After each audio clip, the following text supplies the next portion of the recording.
The ornate chamber of the Galactic Assembly, with its vaulted ceilings and shimmering holographic panels, had never known silence like this. The ambassador from Earth, James Jim Carter, lay sprawled on the cold floor, a vivid pool of crimson spreading beneath him.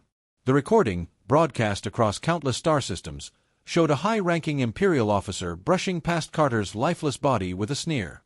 The Empire's official statement dismissed the event as an unfortunate accident, the result of Carter's reckless positioning. But the grainy video painted a different story, one of deliberate cruelty. On Earth, the uproar was immediate. Crowds swarmed Capitol Square, their chants echoing through the frigid December air. Justice for Carter. War for Earth. Banners fluttered above determined faces. President David Harrington stood at the podium later that night, his features carved in granite determination. The Galactic Empire has insulted our dignity and extinguished a life dedicated to peace. Today we say, no more. His voice resonated with raw fury, sending a ripple of resolve through billions. At the Pentagon, Colonel Lucas Andrews paced before the holographic war table. His sharp eyes scanned projected fleet movements and orbital defenses. A veteran of countless terrestrial conflicts, Andrews was a man of logic and precision. "They think we're primitives," he said to his staff, his voice calm but carrying an edge. "We'll show them we're survivors." Across the room, Major Nathaniel Nate Hayes leaned against a console, arms crossed and a cocky grin plastered on his face. "Sounds like a great plan, Colonel. Now, how do we convince our ancient fighters to tango with their shiny dreadnoughts without getting blasted to dust?" Hayes was a pilot to his core, with a penchant for risk and a reputation for turning impossible missions into barely survivable triumphs. "Your job is to make those fighters dance," Andrews retorted, barely sparing him a glance. "Mine is to make sure they have a stage to dance on." Meanwhile, in a dimly lit lab beneath the Rockies, Dr. Samuel Price adjusted his glasses and scrolled through reams of data. A former professor turned reluctant weapons designer, Price was humanity's best hope for closing the technological gap. He muttered to himself as he examined the latest prototype of a quantum disruptor, a weapon still in theoretical stages. If we can destabilize their shields for even a moment, his thought trailed off as alarms blared, signaling the approach of the Empire's punitive fleet. The first assault came with chilling precision. The Empire's ships emerged from subspace like shadows cutting through the fabric of reality, their sleek hulls gleaming under Earth's distant sun. The United Nations Orbital Defense Station unleashed its arsenal, but the Empire's shielding absorbed the barrage effortlessly. What followed was carnage. The Empire's firepower devastated Earth's outer defenses, sending debris raining into the atmosphere. Andrews directed the defense from the command center with an unyielding calm. "Bring Squadrons Bravo and Delta into formation," he barked, his hands tightening around the edge of the table as a monitor flashed red. "We buy time. No heroics." Hayes didn't get the memo. Ignoring orders to regroup, he led his squadron on a daring flanking maneuver, exploiting a gap in the enemy's formation. His voice crackled over the comms, equal parts adrenaline and humor. "We've got one shot at this, boys. Let's make it count." His fighter screamed through the void, weaving between enemy fire, and delivered a well-placed missile into the side of a heavy cruiser. The explosion was minor, but it marked the first Imperial casualty of the battle. "Hayes, you idiot," Andrews growled as the pilot returned to the hangar, grinning despite the damage to his craft. "That stunt cost us 3 fighters. We can't afford your recklessness." But it reminded them we're not just targets, Hayes shot back. "We hit back." On the ground, Corporal Mark Tex Ramirez led his unit through the smoldering remains of an orbital defense relay, scavenging supplies while cracking jokes to keep spirits high. "They think they can waltz in and stomp us like ants," he said, hefting a salvaged plasma rifle. "Well, this ant bites." His team chuckled, grateful for his unshakable morale in the face of despair. Despite humanity's resilience, the Empire's power was overwhelming. By the time their fleet withdrew, Earth's orbital infrastructure was in ruins, and hundreds of thousands were dead. The final blow came when news arrived of the destruction of Titan Colony, once a beacon of human expansion. The Empire's fleet had left nothing behind but ash. Tex sat among the survivors of his unit that night, staring at the stars above. "They want us scared," he said softly, his voice unusually somber. "They think breaking us will be easy. They're wrong." The devastation galvanized humanity. Across the globe, people rallied to rebuild and retaliate. Engineers worked around the clock to retrofit Earth's limited fleet with advanced weaponry, guided by Dr. Price's relentless innovation. Hayes volunteered to test every prototype, his cocky grin masking the weight of the lives lost under his watch. Ramirez, now something of a folk hero, inspired recruits with tales of resilience and defiance. Colonel Andrews stood before his team, the weight of leadership etched into his face. "The Empire made a fatal mistake," he said, his voice cutting through the tension like a blade. "They assumed we'd kneel. Instead, we'll rise. And when we strike, they'll learn what it means to face humanity." The room erupted in cheers, not of blind optimism but of grim determination. For every loss, humanity would answer with unrelenting resolve. Though outmatched and outgunned, they had one weapon the Empire had never faced, a species that thrived under pressure, that turned every setback into a reason to fight harder. As Earth's battered forces regrouped, a new chapter began. The galaxy would come to know the consequences of underestimating humanity, and the Empire would soon learn that in the face of annihilation, humans were at their most dangerous. The hidden lunar base buzzed with frenetic energy, its cavernous halls filled with engineers, soldiers, and scientists working around the clock. Earth's surface lay shattered, but its heart still beat strong in this concealed refuge. Colonel Lucas Andrews strode through the operations center, his steps measured but purposeful. The holographic display before him glowed with tactical data, a chaotic mess of trajectories, fleet positions, and strategic bottlenecks. Humanity had survived the first onslaught, but survival was not victory. Victory required a plan, and Andrews was determined to craft one. "Update me on the prototype," he said, his voice cutting through the din. Dr. Samuel Price glanced up from his console, dark circles shadowing his eyes. "The quantum disruptor is stable, theoretically." He gestured toward a schematic on the screen. "In practice, we'll need field tests, and by field, I mean against an active Imperial shield. That's assuming we can even get close enough to deploy it." "Make it work," Andrews said, his tone brooking no argument. "We don't have time for perfect." Across the hangar, Major Nate Hayes inspected the modifications to his fighter, a patched-together hybrid of Earth engineering and scavenged Imperial tech. The sleek lines of the alien alloys clashed with the practical, angular design of the original craft, but Hayes didn't care about aesthetics. He cared about results. "Think this Frankenstein's monster can hold together?" Hayes asked the lead mechanic, a wiry man with grease-stained hands. "It'll hold," the mechanic replied, tightening a bolt. "Just don't push it past Mach 20. Again." Hayes smirked, running a hand over the fighter's hull. "Where's the fun in that?" Nearby, Corporal Mark Tex Ramirez leaned against a stack of crates, watching Hayes with a bemused expression. "You know, some of us have to fight with our feet on the ground," he called out.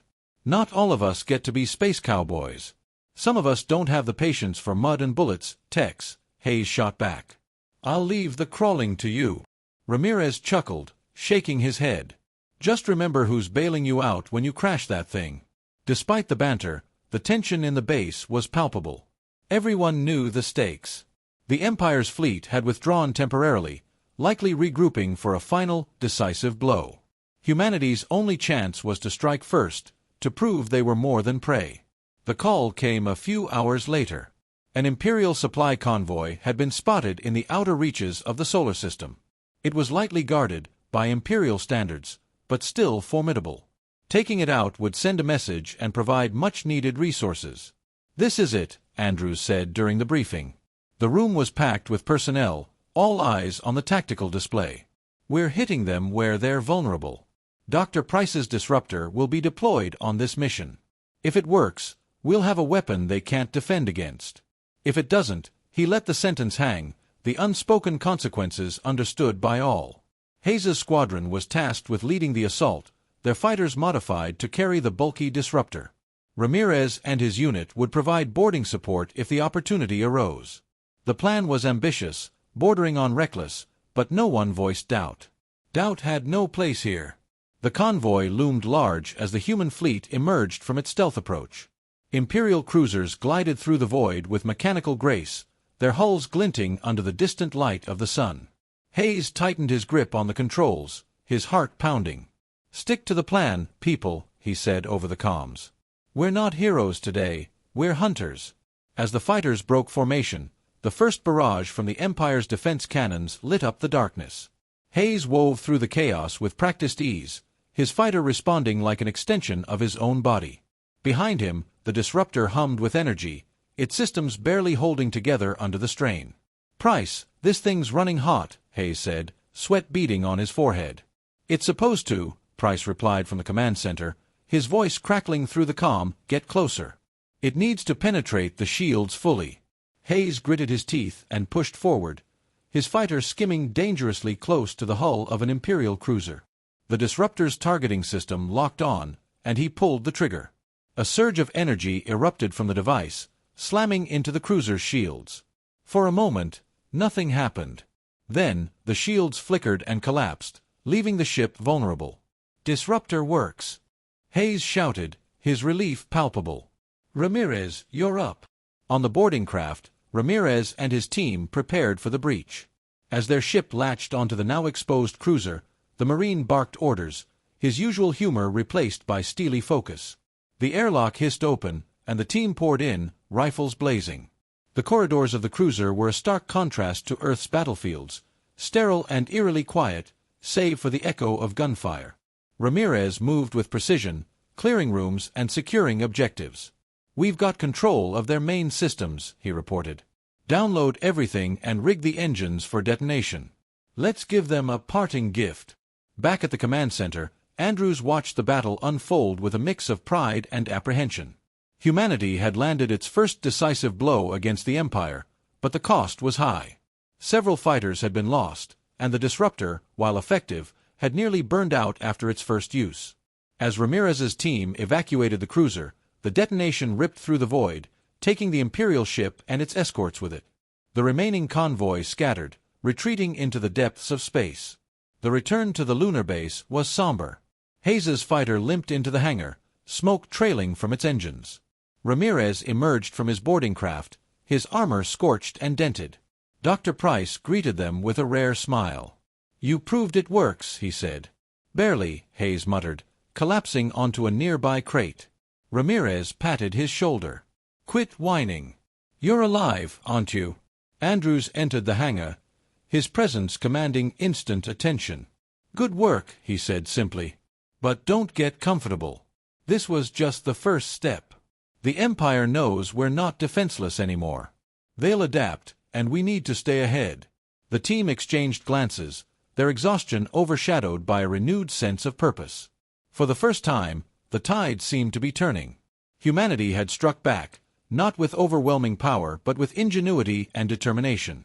As the base settled into an uneasy quiet, Andrews reviewed the battle data, his mind already working on the next move. He knew the Empire would come harder and faster now, but so would humanity. The asteroid belt stretched before the human fleet like a celestial minefield, its jagged rocks glinting in the dim light of distant stars. Colonel Lucas Andrews stood in the command center of the Resolute, his expression carved from stone as he surveyed the tactical map. The Empire's fleet was closing in, a massive wave of ships bristling with weapons and shields that Earth's forces couldn't hope to match in raw power. But raw power wasn't humanity's strategy. "This is where we make our stand," Andrews said, addressing the assembled officers and technicians. His voice was calm but carried an unmistakable edge. "We've turned the asteroid belt into a battlefield on our terms. The Empire thinks it's coming to crush us, but they'll find themselves walking into a trap." At the center of the room, the holographic map flickered to life, displaying a labyrinthine network of mined asteroids, cloaked stealth stations, and ambush points. The plan was bold, its success hinging on precise coordination and the ingenuity of the human forces. In the hangar, Major Nate Hayes ran his hand over the patched hull of his fighter. The scars of countless battles marred its surface, but the vessel had one more mission to complete. Engineers swarmed around it, bolting on additional payloads and recalibrating the disruptor. "You sure you're ready for this, Hayes?" asked a gruff mechanic, his face smeared with oil. Hayes smirked, though his usual bravado was tinged with a solemn edge. "This old bird and I have been through worse. Besides, I've got a reputation to uphold." On the other side of the hangar, Corporal Mark Tex Ramirez inspected his unit, his voice ringing out with the authority of someone who had earned respect through grit and survival. "This is it, boys," he said, pacing in front of the squad. The Empire thinks they're walking over us. Let's show 'em they've stepped in a hornet's nest instead." The soldiers cheered, their faces a mix of determination and grim acceptance. They knew the odds, but they also knew what was at stake. Ramirez glanced at the patched U.S. flag stitched onto his armor and felt a surge of pride. As the Empire's fleet approached the asteroid belt, their commanders hesitated. The field was dense and unpredictable, filled with natural obstacles and potential ambushes. But the Empire's arrogance pushed them forward. They were invincible, after all, or so they believed. The first wave of human fighters darted out from behind the cover of asteroids, their movements erratic and precise. Hayes led the charge, his voice crackling over the comms. "Keep it tight, people. They're bigger, but we're smarter." The initial skirmishes went as planned. The Empire's ships struggled to maneuver through the asteroid field, their formations breaking apart as they pursued the nimble human fighters. Each move had been calculated by Andrews and his team, forcing the enemy deeper into the trap. At the heart of the field, Dr. Samuel Price monitored the disruptor arrays from a hidden control station. Sweat beaded on his forehead as he adjusted the targeting algorithms. "We need more time," he muttered, his fingers flying across the console. "Just a little more time." Hayes bought that time with sheer audacity. His fighter weaved through enemy fire, drawing the attention of an Imperial destroyer. "Come on, you overgrown tin can," he muttered, leading the ship into a narrow corridor between two massive asteroids. The destroyer followed, its weapons firing wildly. Hayes timed his maneuver perfectly, skimming close to an asteroid surface before darting away. A split second later, the asteroid exploded, detonated by a pre-placed charge. The shockwave ripped through the destroyer's shields, leaving it vulnerable to a well-placed missile from Hayes's wingman. "Nice shot," Hayes said, grinning despite the tension. Meanwhile, Ramirez and his team executed their part of the plan with precision. They boarded a damaged Imperial cruiser, their mission to disable its command systems and use its firepower against the fleet. The corridors were a maze of smoke and alarms, but Ramirez led with unshakable focus. "Plant the charges on those turrets," he ordered, his voice cutting through the chaos. "We'll turn their guns on their own ships." The team worked quickly, fighting off waves of Imperial soldiers. Ramirez's rifle barked with each squeeze of the trigger, his aim deadly and deliberate. As the last turret was brought online under human control, he grinned. "That's how you say hello, Texas style." Back on the Resolute, Andrews watched as the Empire's fleet began to unravel. The disruptor arrays fired in coordinated bursts, disabling shields and leaving ships vulnerable. "Focus fire on their command ship," he ordered, his voice steady. "Take out their leadership, and the rest will fall apart." The Empire's flagship was a behemoth, its size and firepower dwarfing anything in humanity's arsenal. But it was also sluggish, its movements predictable. Hayes took point in the final assault, leading a squadron of bombers armed with the last of humanity's experimental weaponry. "Stick with me," Hayes said over the comms, his tone unusually serious. "This one's for everyone who didn't make it." The squadron darted through a hail of enemy fire, their ships barely holding together. One by one, the bombers released their payloads, the explosions tearing through the flagship's hull. As the final charge detonated near its reactor core, the massive ship shuddered and began to implode. "Direct hit!" Hayes shouted, his relief palpable. But his celebration was short-lived. His fighter had taken too much damage in the assault. Smoke filled the cockpit, and alarms blared. "Hayes, eject!" Ramirez's voice came through the comms. "Not this time," Hayes replied, his voice calm. "Keep fighting. Finish this." With a final push, Hayes steered his crippled fighter into the heart of the flagship's exposed reactor, the resulting explosion engulfing the enemy ship in a blinding flash. The silence that followed was deafening.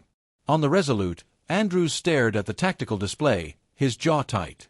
"Signal all ships," he said quietly. "Regroup and prepare to engage any stragglers." But there were no stragglers. The Empire's fleet, decimated and leaderless, retreated into the void. Humanity had won its first true victory. In the aftermath, Ramirez stood on the bridge of the captured cruiser, the U.S. flag draped over a makeshift pole. He planted it firmly on the deck, his voice echoing through the ship's comms. "This is Earth," he said, "and we don't kneel." On the lunar base, Andrews watched the broadcast with a rare smile. Humanity had not just survived, it had fought back and won. The cost was steep, but the message was clear: humanity would never be conquered.